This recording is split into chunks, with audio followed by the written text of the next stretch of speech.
Assalamualaikum warahmatullahi wabarakatuh. Di sini kami dari kelas C ingin mempresentasikan hasil diskusi kami tentang sistem informasi perhotelan. Di sini kami diampu oleh Ibu Ermatita. Di sini kami juga adalah kelompok 2. Kelompok 2 itu terdiri dari 4 anggota.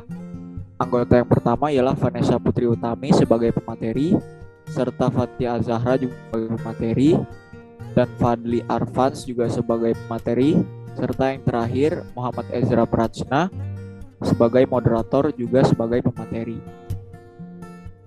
Ya, di sini kita langsung masuk saja kepada materi selanjutnya. Kepada pemateri dipersilakan untuk memaparkan materinya. Sistem informasi perhotelan. Pengertian. Sistem informasi merupakan hal yang sangat penting bagi manajemen dalam pengambilan keputusan dalam sebuah organisasi yang berhubungan dengan proses penciptaan dan aliran informasi. Menurut Yakub dan Hisbraton tahun 2004.32, hotel merupakan jenis akomodasi yang dikelola secara komersial, disediakan bagi seseorang atau sekelompok orang, menyediakan pelayanan penginapan, makanan, dan minuman, serta layanan sesuai perkembangan kebutuhan dan teknologi. Berdasarkan definisi di atas, dapat disimpulkan bahwa sistem informasi hotel adalah suatu sistem yang ada di dalam hotel yang menangani semua informasi kamar, tamu, dan pengunjung hotel, serta membuat laporan-laporan untuk pengambilan keputusan yang dilakukan oleh manusia yang dibantu oleh alat berupa mesin komputer yang dimana terdapat kegiatan mengakses serta memanipulasi data perhotelan guna mengklarifikasi serta memanajemen antara admin, tamu, kamar, CEO, dan data lainnya, sehingga menghasilkan output laporan seperti laporan data tamu, laporan pendapatan, dan laporan-laporan lainnya. Tujuan sistem informasi perhotelan bertujuan untuk mendukung penyelenggaraan bisnis perhotelan, sehingga hotel dapat menyediakan layanan informasi yang lebih baik dan efektif. Tujuan database sistem informasi perhotelan juga memudahkan dalam manajemen dan berbagai kebutuhan dalam perhotelan, dan memberikan informasi tentang kepentingan perhotelan, misalnya data user, data tamu, kamar, transaksi, dan lain-lain. Lalu informasi perhotelan juga bertujuan untuk meningkatkan informasi perhotelan tidak hanya bagi pegawai, tetapi juga untuk tamu, karena dengan adanya informasi perhotelan, pegawai dapat lebih mudah mengetahui jadwal reservasi yang sudah dilakukan tamu. Sistem informasi perhotelan juga membuat plotting reservasi dengan kamar yang berfungsi untuk merelasikan status reservasi menjadi lebih pasti. Manfaat. Adapun manfaat dari informasi perulihan antara lain kecepatan ataupun kemudahan dalam menyimpan, mengedit, ataupun memanipulasi data, serta dapat melihat data, efisien ruangan penyimpanan dengan database. Untuk meminimalis terjadi kerangkapan data atau redundancy data dengan menggunakan kode tertentu, sehingga ruang penyimpanan tersebut menjadi lebih efisien, mempermudah dalam penanganan basis data hasil laporan dibanding dengan penanganan secara manual, menentukan kualitas informasi yaitu cepat, akurat, dan relevan, sehingga informasi yang disajikan efektif dan tepat, dan terakhir penggunaan oleh banyak pemakai yaitu multiple user, bisa dimanfaatkan sekaligus secara bersama oleh banyak pengguna. Selanjutnya akan dibacakan oleh Muhammad Ezra. Di sini ada analisa proses bisnis. Berbagai jenis informasi yang berkaitan dengan perhotelan harus dapat diketahui baik benar dan cepat kepada yang berkaitan. Hal itu dipengaruhi besar terhadap beberapa kegiatan seperti proses reservasi, pengolahan data laporan, dan sebagainya. Agar semua sumber informasi dapat dikelola dengan baik, dibutuhkan sebuah database sistem informasi yang dapat menyatukan semua informasi menjadi sebuah sumber informasi yang dapat dilihat dan diketahui oleh pihak yang bersangkutan. Perancangan sistem informasi perhotelan dibuat untuk memenuhi kebutuhan kepada pemakai sistem yang terlibat. Perancangan proses sistem informasi perhotelan dapat digambarkan dengan sistem ERD, relasi table, serta table. Ya, proses bisnis dari sistem informasi perhotelan adalah seorang tamu akan melakukan room order melalui 3 cara, yaitu reservasi via online yang dapat diakses melalui website resmi suatu hotel. Cara yang kedua via telepon. Tamu dapat langsung menelpon ke hotel dan melakukan reservasi dengan staf reservasi, ataupun bisa langsung datang ke hotel yang merupakan cara ketiga. Jika user melakukan kamar melalui reservasi saat mulai room order, tamu akan ditanya berapa lama akan menginap. Setelah memilih hari, maka tamu akan memilih tipe kamar yang tersedia di hotel dengan harga masing-masing. Setelah diketahui data berapa lama menginap dan pemilihan tipe kamar, tamu akan mengisi data untuk kepentingan hotel dan verifikasi kebenaran tamu. Tamu akan mendapat pilihan pembayaran. Bila melakukan reservasi via online, tamu akan menerima telepon verifikasi hotel akan pemesanan kamar yang telah dilakukan. Karena ini sistem online, setiap tamu yang melakukan reservasi kamar via online akan langsung terhubung ke bagian front desk atau bagian reservasi hotel. Setelah prosedur ini dilakukan, pihak hotel akan memasukkan data untuk penginapan di tanggal yang telah dipesan oleh tamu, sehingga tidak akan terjadi pemesanan kamar 2 kali dengan tamu yang lainnya. Sehingga data pemesanan harus dimasukkan ke data transaksi, sedangkan data tamu akan dimasukkan ke master data tamu. Dan sebagai pegawai harus ada verifikasi pegawai yang melakukan verifikasi pemesanan menggunakan master data user. Saat melakukan check-in, tamu akan diminta melakukan verifikasi data dan bertransaksi. Setelah transaksi berlangsung, tamu akan mendapatkan kunci kamar yang telah dipesan. Setelah itu, pihak hotel akan melakukan update data pemesanan tamu bahwa tamu telah check-in dan akan check-out sesuai dengan tanggal pemesanan. Saat melakukan check-out, pegawai hotel akan membuka data tamu tersebut dan data check-in-nya. Lalu tamu akan melakukan pembayaran dengan cara yang disetujui. Tapi bila tamu melakukan extend hari atau untuk menginap, tamu harus memberi pemberitahuannya terlebih dahulu agar data reservasi tamu dapat diupdate untuk perpanjangan hari. Sehingga tanggal check out pun akan disesuaikan dengan permintaan yang baru. Sehingga tidak ada tamu yang lain yang menunggu kamar itu kosong. Dan tamu yang menginap dapat check out sesuai dengan tanggal check out yang baru. Lalu setiap data yang terinput akan menghasilkan output hasil laporan, seperti misalnya laporan reservasi adalah hasil input dari data tamu, reservasi, dan kamar. Lalu laporan pendapatan adalah hasil input dari data user, tamu, reservasi, dan transaksi. Layanan yang disediakan pada database informasi perhotelan ialah 1. Manajemen kamar yang berfungsi untuk mengatur kamar yang telah disewa oleh tamu. Yang kedua, manajemen user yang berfungsi untuk mengatur akses dan kegiatan user.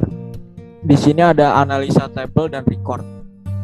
Di dalam database informasi perhotelan terdapat 7 tabel, yaitu yang pertama ialah tabel user. Tabel user di sini berguna untuk mengetahui data-data user secara terperinci, mulai dari ID user, nama user, jenis kelamin user, alamat user, nomor telepon, email user, dan kode level. Kode level di sini berfungsi sebagai foreign key atau kunci tamu yang digunakan untuk menghubungkan tabel user dengan tabel level. Contoh recordnya ialah user 001 dengan nama Fatia Azahra dengan jenis kelamin perempuan atau bisa disebut P, dengan alamat Jalan Pisang Batu, bernomor telepon seperti di tampilannya, serta email dan kunci tamunya atau kode levelnya. Ya, di sini yang kedua ada table level. Table level di sini berfungsi untuk menyimpan data jabatan user guna memudahkan sistem dalam proses pemberian hak akses yang sudah diklasifikasi berdasarkan kode level dan nama level. Contoh recordnya seperti tersebut. Yang ketiga ada table tamu. Table tamu di sini berfungsi untuk menyimpan informasi data tentang tamu, mulai dari kode tamu, nama tamu, jenis kelamin, alamat tamu, nomor telepon, email tamu, dan kode kamar. Kode kamar di sini berfungsi sebagai foreign key atau kunci tamu yang digunakan untuk menghubungkan antara table tamu dengan table kamar. Contoh recordnya seperti gambar yang ditampilkan. Yang keempat ada tabel kamar. Tabel kamar berfungsi untuk menyimpan informasi kamar. Tabel kamar meliputi kode kamar, nama kamar, nomor kamar, jenis kamar, kapasitas kamar, fasilitas kamar, dan harga. Contoh recordnya seperti tampilan berikut. Serta yang kelima ada tabel reservasi. Tabel reservasi berguna reservasi yang pernah dilakukan serta mengatur tamu dan kamar agar dapat mengetahui ketersediaan kamar yang akan ditempati oleh tamu. Dalam tabel reservasi ini terdiri atas anggota reservasi, status reservasi, tanggal reservasi, tanggal masuk, tanggal keluar, kode tamu, ID user.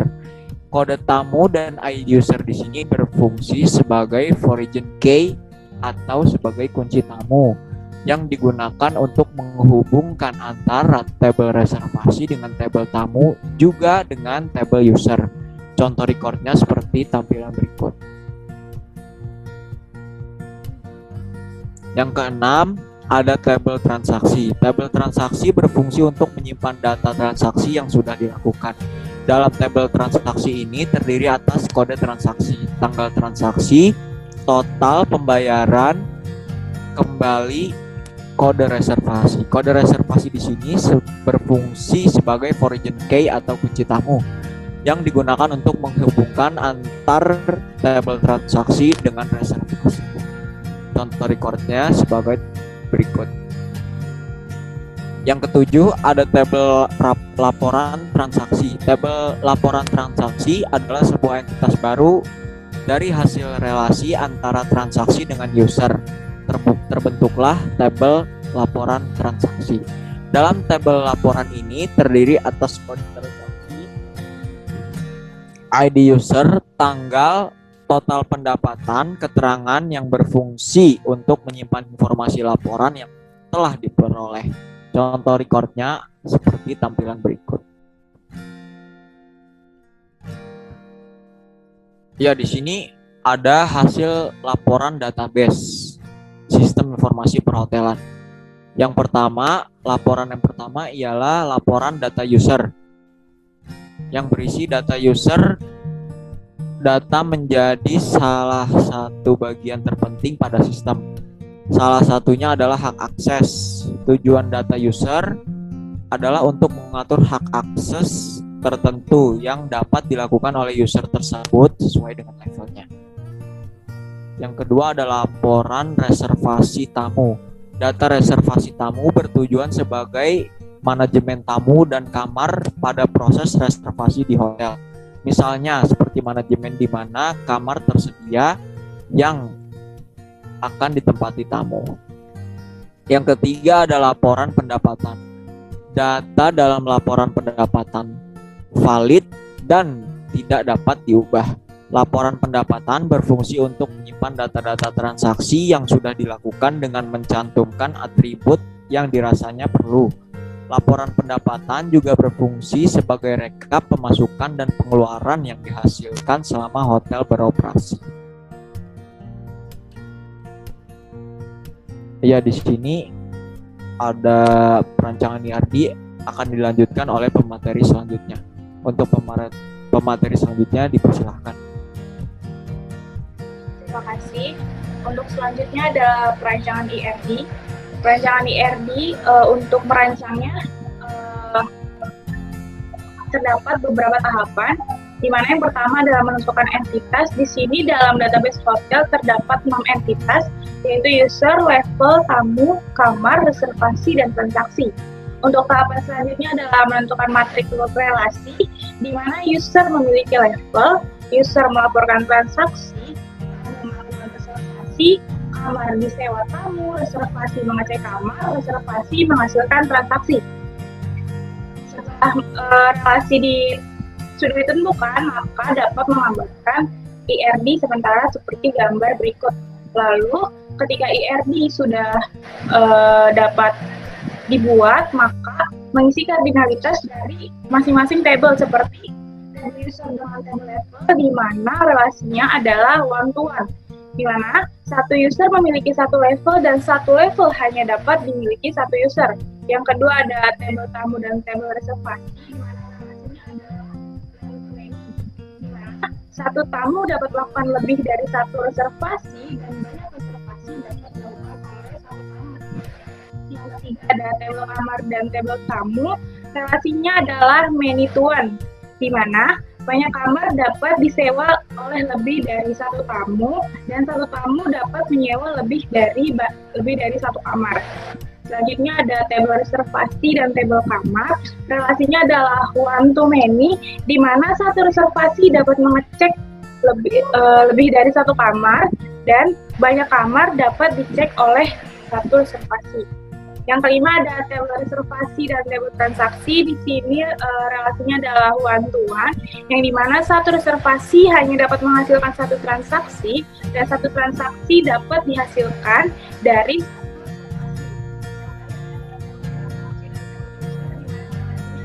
many to many, yang dimana banyak transaksi dilaporkan oleh lebih dari satu user dan banyak user melaporkan lebih dari satu transaksi. Dari relasi many to many ini menghasilkan sebuah entitas baru, yaitu laporan. Boleh di next.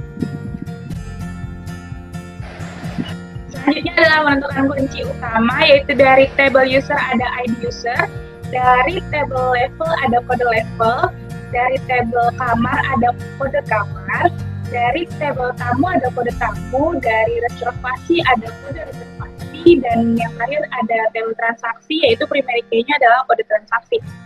Selanjutnya adalah menentukan atribut yang diperlukan. Di sini untuk atribut user ada ID user, nama user, jenis kelamin, alamat user, nomor telepon, dan email user. Untuk level ada kode level dan nama level. Untuk kamar ada kode kamar, nama kamar, nomor kamar, jenis kamar, kapasitas kamar, fasilitas kamar, dan harga kamar. Yang keempat ada tamu, yaitu atributnya kode tamu, nama tamu, jenis kelamin, alamat tamu, nomor telepon, dan email tamu. Yang kelima ada reservasi, yaitu atributnya ada kode reservasi, status reservasi, tanggal reservasi, tanggal masuk, tanggal keluar, dan ada transaksi, di mana atributnya ada kode transaksi, tanggal transaksi, total, pembayaran kembali. Nah, di sini ada IRD dari atribut yang sudah dibuat sebelumnya, lalu dari entitas juga, lalu ada relasi-nya juga, yaitu memiliki, melaporkan, menghasilkan, dan mengecek, disewa. Ini hasilnya pada gambar ini. Sini ada rancangan table. Yang pertama ada user. Table user berelasi dengan kode level. Maka dari itu di sini kami mencantumkan kode level pada table user, di mana berfungsi untuk merelasikan antara table user dengan table level. Sini ada table level dengan atributnya kode level, nama level, tipe datanya char. Terus ada nama levelnya, tipe datanya varchar. Terus ada kamar. Di sini sama seperti yang tadi saya sebutkan, atributnya di sini ada tipe data char, varchar, dan main feature. Lalu ada tamu. Di sini di dalam table tamu juga ada origin key kode kamar untuk menyampaikan antara table tamu dan table kamar agar berrelasi. Terus selanjutnya ada table reservasi. Di sini atributnya sama seperti yang saya sebutkan. Di table reservasi ada dua origin key, yaitu kode tamu untuk menyambungkan tabel reservasi dengan tabel tamu, dan ada ID user untuk menyambungkan tabel reservasi dengan tabel user. Lalu ada tabel transaksi. Di sini juga ada origin key, yaitu kode reservasi untuk menyambungkan tabel transaksi dengan tabel reservasi. Yang terakhir ada laporan transaksi, yaitu entitas baru dari relasi antara transaksi dan user. Di dalam tabel laporan transaksi ini hanya ada origin key untuk menyambungkan antara ID user dengan kode transaksi. Di sini ada LRS, Logical Record Structure. Jadi bisa dilihat ya, ada relasi antara user dan level, user dan laporan transaksi, user dengan reservasi, reservasi dengan tamu, tamu dengan kamar, reservasi dengan transaksi, dan laporan transaksi dengan transaksi. Untuk implementasi database akan disampaikan oleh pemateri selanjutnya.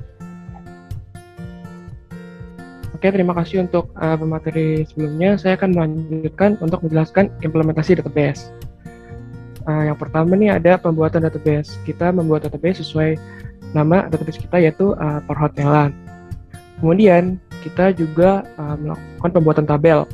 Di sini kita membuat 7 tabel sesuai dengan rancangan tadi, yaitu tabel-tabelnya ada user, ada tabel level, ada tabel laporan transaksi, ada tabel reservasi, ada tabel tamu, ada tabel transaksi, dan ada tabel kamar. Kemudian selanjutnya kita juga melakukan implementasi DML atau data manipulation language, yaitu kita menginsert data, memasukkan data ke tabel-tabel yang kita sudah buat sebelumnya. Di sini kita mencantumkan insert ke user, yaitu ada 4 data sesuai dengan kode levelnya masing-masing. Kemudian ada juga update. Update digunakan ketika data dalam tabel atau database tersebut berubah, atau bisa juga dipakai ketika kesalahan input saat melakukan insert. Selanjutnya ada select. Di sini kita menampilkan 3 select, yaitu select from user, habis itu sama juga select from user, tapi berdasarkan ID user, USR 001, kemudian select user, tapi dipakai order by, dan hanya sebagian data saja. Kemudian ada like. Like digunakan ketika kita ingin menampilkan data sesuai dengan kata yang kita ingin tentukan gitu, yang sesuai dengan kata yang kita inginkan. Contohnya di sini yang setiap kata depannya F akan ditampilkan. Sintaksnya select from user, where name user like F, habis itu dikasih lambang persen. Di sini juga pakai like juga yang di keduanya, tapi dia pakai huruf yang di tengah gitu, di sini N. Ya kalau di tengahnya N bakal ditampilkan. Kemudian ada juga not like, yang pastinya itu kebalikannya.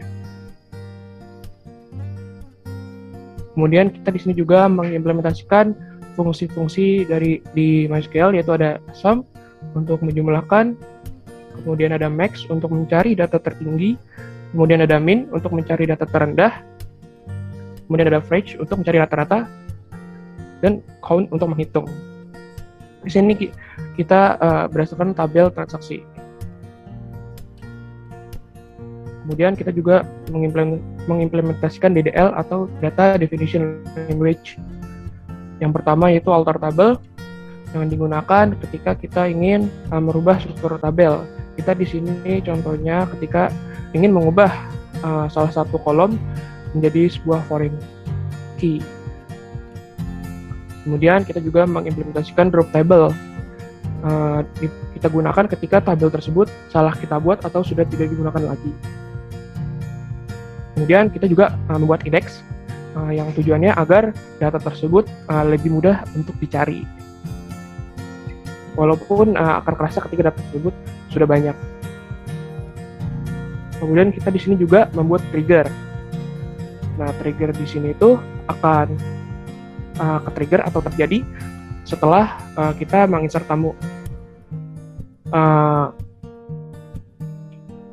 ketika kita setelah menginsert tamu akan diperintahkan untuk menginsert suatu data, yaitu keterangannya, yaitu insert data dan tanggal dari insert tamu tersebut, dan data tersebut masuk ke tabel note tamu. Kemudian ada trigger after update dan juga ada trigger after delete. Yang pastinya yang trigger after update itu setelah update di tamu, dan juga memasukkan data keterangan lagi dan tanggal lagi setelah update di tamu. Yang delete pun seperti itu.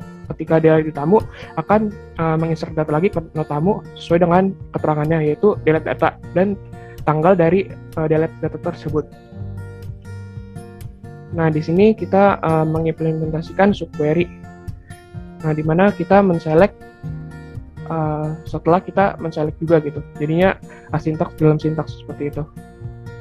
Sini kita juga membuat multiple prosedur untuk yang pastinya untuk keefisienan agar tidak bisa satu-satu gitu. Daripada kita select from user habis itu nulis select from tamu lagi, kita buat prosedurnya langsung table-table biar dua-duanya langsung muncul.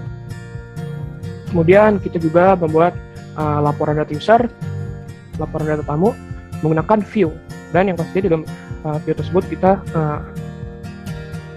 melakukan join juga untuk menghubungkan relasi antar tabel yang terjadi sehingga membentuk suatu laporan. Di sini ada laporan data user, laporan data tamu, kemudian ada laporan pendapatan. Oke, sekian dari saya serahkan ke moderator. Ya, terima kasih kepada para pemateri yang telah memaparkan materi tentang sistem informasi perhotelan.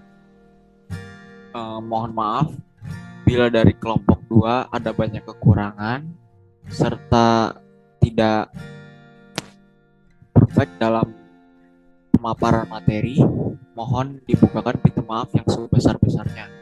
Kami di sini sudah berusaha untuk menjadi yang terbaik dari yang terbaik. Terima kasih. Wabillahi taufiq wal hidayah. Wassalamualaikum warahmatullahi wabarakatuh.